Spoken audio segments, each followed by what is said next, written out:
नायगाव जवळ भुईगाव मध्ये एक असा श्री स्वामी समर्थ मठ आहे, जिथे पाऊस असो, ऊन असो किंवा कोणताही ऋतू असो, भक्तांची पावलं कधीच थांबत नाही.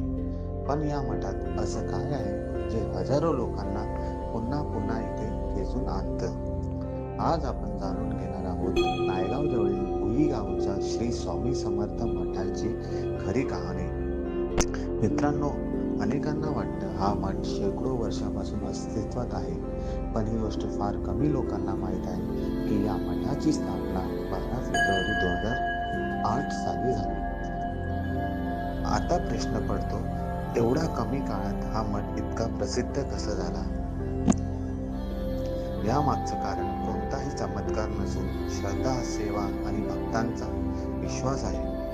पण हा मठ एखाद्या राजाने किंवा सरकारने बांधलेला नाही, तो स्वामी समर्थ सेवा परिवार आणि हजारो स्वामी भक्तांच्या देणग्या व श्रमदानातून उभा राहिला. इथे दररोज पूजा, आरती आणि नामस्मरण होते, पण गुरुवारी या मठाचं रूपच बदलून जातं.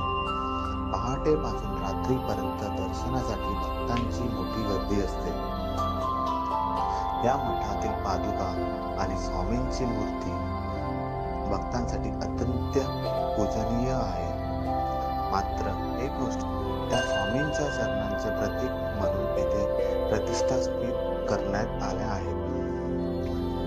मठात प्रवेश करताच जाणवणारी शांतता, घंटानाद, धुपांचा सुगंध आणि भक्तांच्या मुखातून एक येणारे श्री स्वामी समर्थ हे नाम